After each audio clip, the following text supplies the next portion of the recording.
Region!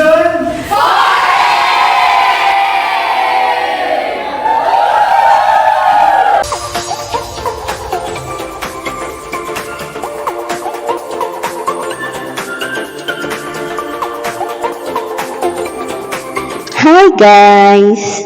For today's video, present tayo sa naganap na in-service training for junior high school teachers sa Lyceum of the Philippines on June 19 to 21, 2023.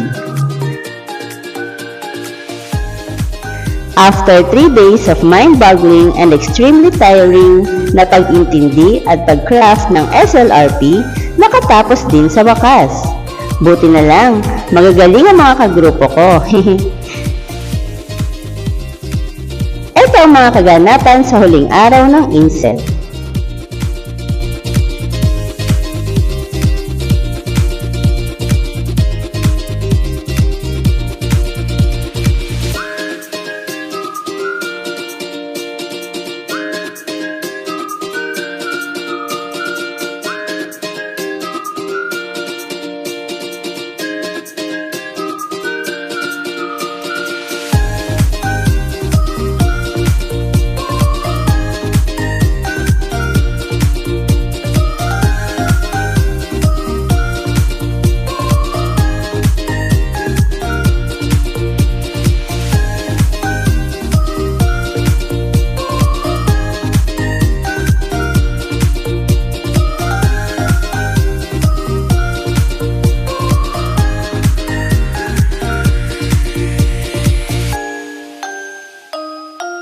So, one of the most exciting parts of the training from our illustrators is to hear your expressions of takeaways and your impressions, especially those that you could not write down in the paper. Now you have the chance to express. So let's call on one of the first timers to attend an INSET for BAC. Let's call on Miss Clarence. Good afternoon po, everyone. And sorry po, may and based on my experience po as a first-timer, I can say that I am happy and satisfied with this training, although I did not expect these things to happen po. And with that po, with this training, I found new friends. I found new fake friends. When you are working po sa amin, and I've learned, encountered new terms and things that I believe it can help me and our school as well as I relay this training to them po. And with the training itself, with the context itself, I can say that I learned things in a fastest way and easiest way because the trainers po explain in a brief and precise manner, as well as they really make sure that we understand the topic itself. And since we are the first timer, we can also understand it better, even though it was already explained. If we are confused, we have our group members who guided us in doing such tasks po. And for me, my biggest takeaway po is that we must really first know the learning gaps and learning loss in order for us to provide SLRP that is effective beneficial po for our school and to our students po. Thank you.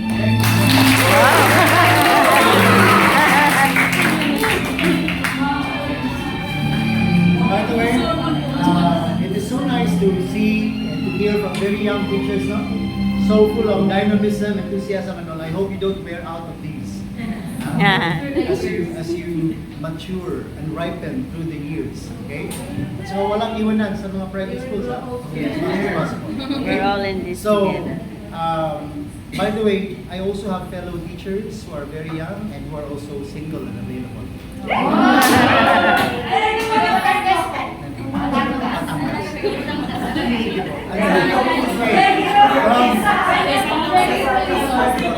After our first timers have been represented by Ms. Clarence, let's call upon a representative from the more seasoned teachers at us. Okay? I say they are more seasoned because they have been in the service for quite some time. And they have been attending the service with BAC for like at least twice. Okay? So let's hear it from Ms. Len.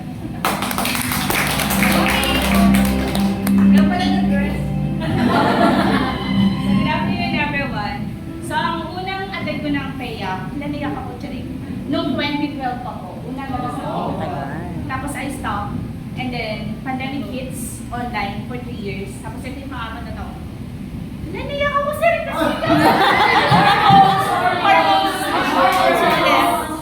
siguro one thing that I really enjoy about this seminar is we keep on working with curriculum maps, lesson plans for the past 2 years. And we were not able to think na-execute ba siya ng ayos. At the same time, paulit-ulit natin siyang ginagawa and yet we still gaps. We cannot still fill in the gaps in between. So maganda itong presentation na to, itong seminar na to, the SLRP, for us to put in ano ba yung mga pagkukulang pa natin, not just as a teacher, syempre, di ba? As a family, sa buong community ng ating bawat schools. So it is very important for us to address, sabi nga ni teacher, no? To address those missing and those things that we have to work on pa. Kasi, di ba, the learning process didn't end dun lang sa classroom. It is really a lifelong learning education para sa ating mga educators. Hindi nakabase lang ito sa preparation and everything else. It's always about how we execute them. At the same time, how the students will be affected dun sa mga tinuturo natin. So, ayun, we should always keep in mind that we're not just teachers, we're professionals, and it's really a calling for us to become a teacher. Diba? I've been in different fields, pero bumalik pa rin talaga ako sa pagtuturo after so many years. So, iba talaga yung feeling na we're dealing with students, with kahit pa ulit-ulit yung ginagawa natin. At the end of the day, meron tayong nai-embed sa ating mga estudyante na as a teacher, kahit natatandaan ka niya as a terror teacher, at least at the end of the day, nare-realize nila na there's always a purpose behind why we correct them, why we are here, and why we teach. So, ayun lang. Thank you.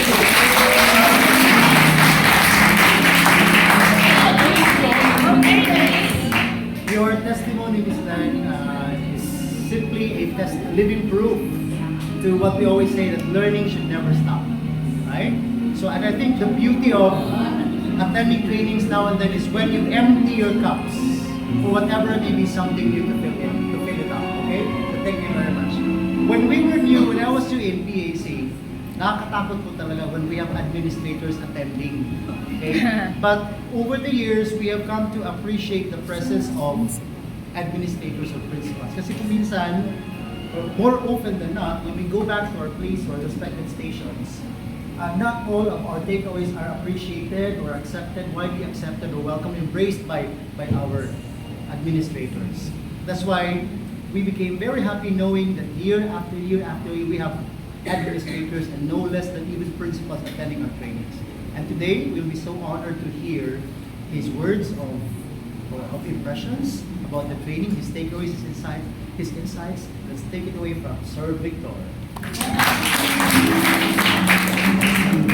Sir, yata yung principal. Sir Victor is the principal. Magandang hapon po sana. Wala lang choice yung may-ari ng school. Kaya, it's a first congratulations everyone sa pag-stick sa private school. For having the heart to stay in private school. Alam natin ang maraming struggles ng private school. And thank you, sir, sa inyo po na open sa amin sa bagong concept na ito ng SLR. So teachers, pagbalik nyo sa inyong mga schools, isa-task kayo ng school admin. You will have your ECHO seminar. You will echo this INSET. You will lead the group to craft your own SLRP in your subject and perhaps by department to train those na hindi nakapag-attend. So hahanapan kayo noon. Then, yung mga i-certify, it's high time na ayusin, i-present nyo ng maayos yun to have a big plus Principal nga si Sir. para maangat ang status ng ating school. So sir, maraming salamat po sa bagong kaisipan. Ito tulad ng sinabi ni ma'am, gumagawa tayo. So itong angle na ito ay isang bagong perspective na malaking pakinabang sa ating mga estudyante sa pagbubukas this school. Okay. I attended this INSET in the past, in the law for a long time. I was in Aralin Family Punan. Then all of a sudden, nasa nandito ako sa English. Nandito na. Okay, so no choice but paninindigan natin whatever subject ang itinuturo natin. Alam ko sa bilis ng ating ginawa that we are output-oriented, kayang-kaya natin. So mga pagbalik natin sa school, kaya at kakayanin natin. So personally, kahit sa dami ng dinaanan kong INSET, there is always learning. Kumbaga, ang dami pa rin natutunan.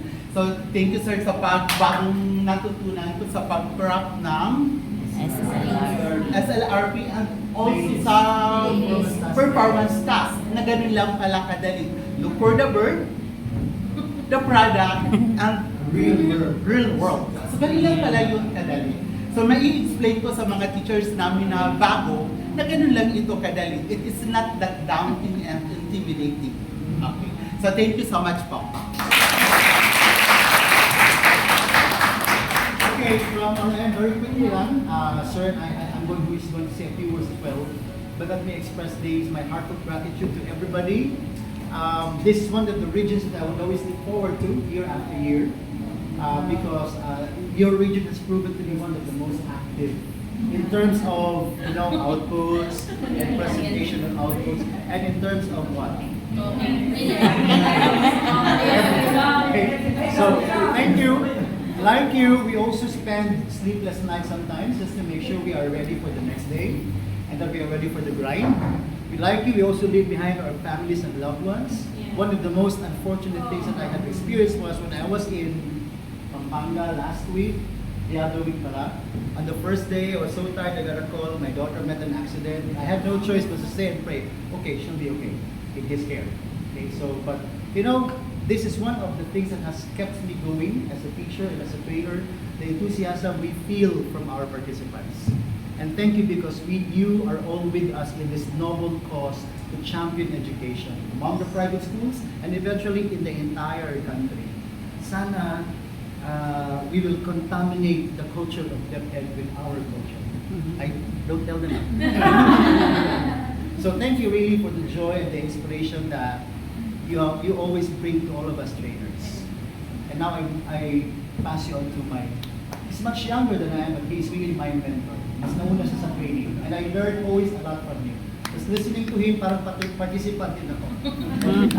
Sir Ryan. First and foremost, thank you very much for allotting your holiday last Monday to join this. I know that some of you were really chosen by your administrators and no more choice. But we're very glad that you really spent time with us because this training is very different from the previous years. We've been teaching you how to form learning plans, how to make curriculum maps, but we didn't know, in all those years, meron na parang nangyayari sa school na kailangan natin pagtuunan. And that is about the learning gap or the learning loss that our students experience. It is our responsibility and obligation to bridge the gap. That's why when I listen to your presentations, I am very proud and very happy to say that you have a very promising institution if you can also translate this into your own institutions. So the work is actually not finished here. The work is just about to begin. Yes. Because the real work is when you go back to your own individual schools. When we trained in Pampanga 2 weeks ago, one participant mentioned about toxicity in the school community because other teachers are not open-minded to changes like this. And it is it's becoming bigger and bigger in terms of the challenge. But I am always hoping and believing that if you get the support of your school administrators, you will always win and champion this cause. That's why we asked one principal and administrator to really talk here to inspire all of you that if you just open this up to your administrators, they will give you the 100% support that you need to be able to help the students and the teachers entrusted to your care. For those administrators here, remember that whatever you do in your school will not benefit only you, but most likely will benefit the students who will become leaders in the country in the future. So the future of your students lies in your hands right now. So how do we bridge the gap? We talk with one another in the school. We try to solve the problem based on the things that we learn here and try to have that impact in your community or your school community so that in the long run, those people that you train and mentor will also become the mentors in the future. So I wish you all the best when you go back to your schools. And this is the many times that we've been training in Region 4A. And as usual, you haven't failed us in terms of participation, in terms of engagement, in terms of output. You're really very consistent. From the time we started training here until this moment, we've been telling our co-trainers that you have been very, very good since the start of the training. So congratulations.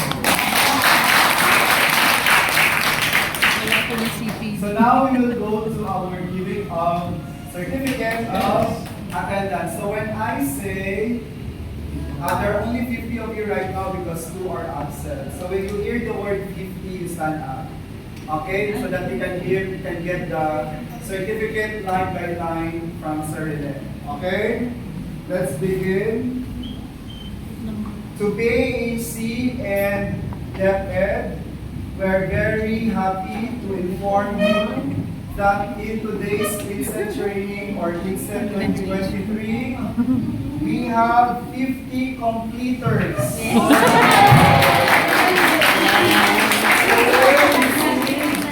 Certificate of attendance and based on record, certificate of completion. We will start, sit down now. We will start getting the certificate from the first row. Going this way, ah. Oo talaga.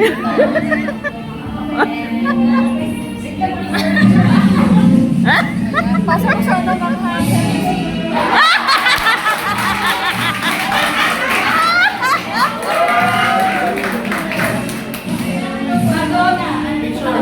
Picture. 1, 2, 3. Picture. Picture. Next group. Grupo namin yan. Hi group. Si Mami. Hi group. And then after you get the certificate, someone from the other group, please take a photo of them. Wala pa ng picture. With highest honor. Okay, group 1, acquisition, move forward. Ay, group 1. Group 1. Oh, may group. May group. Move forward, group 1, acquisition for your picture. Give your camera to the other groups. Here. Pan yun na lang. Show your certificate without the name. Sige. Move.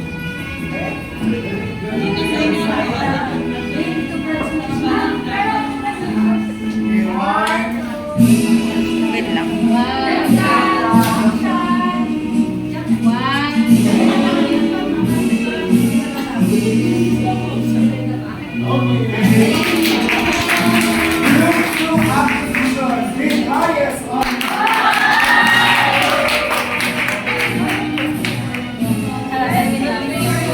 Highest honor.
fun, make meaning with high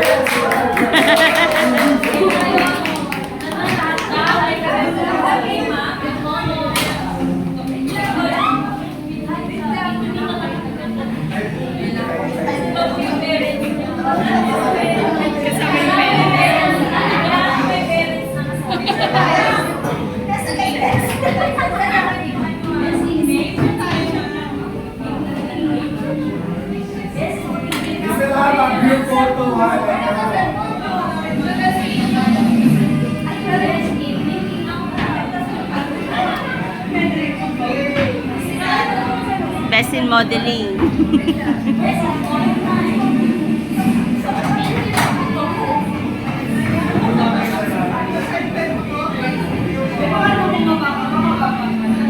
Okay, let's arrange others go down one more. Okay po. 1, 2, 3, shot.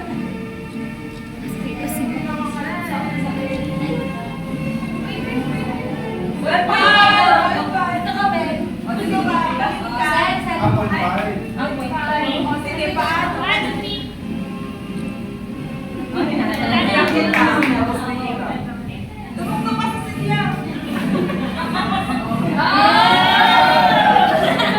Group 2 make meaning with high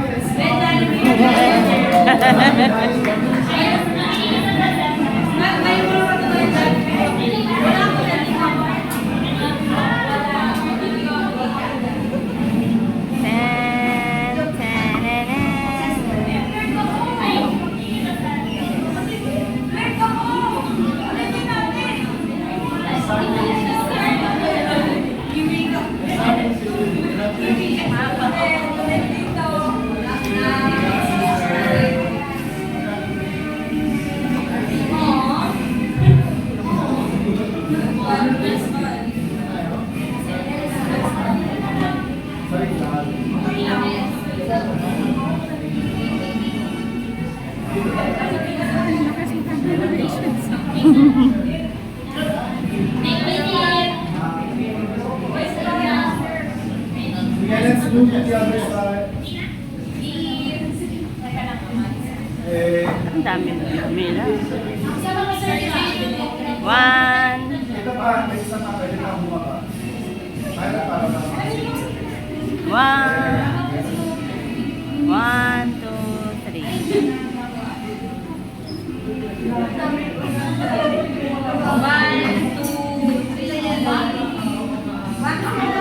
Walking daw po. 1, 2, 3. And the last but not the least, transfer.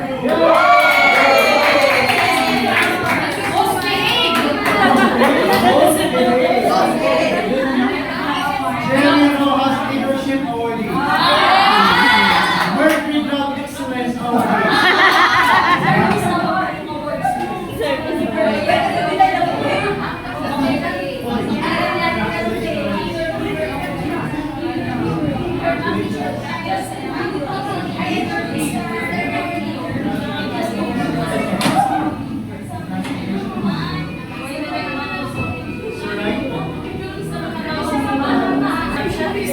Others, may isa pa. Okay.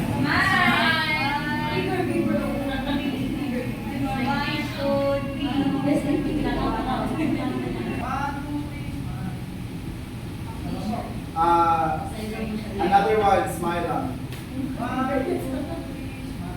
And then walking.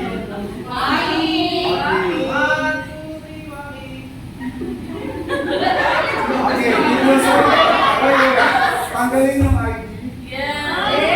And then, wait for the video, sir. Okay, when we say region, you shout for it. When we say region, you shout for it. When we say for it, you do like this.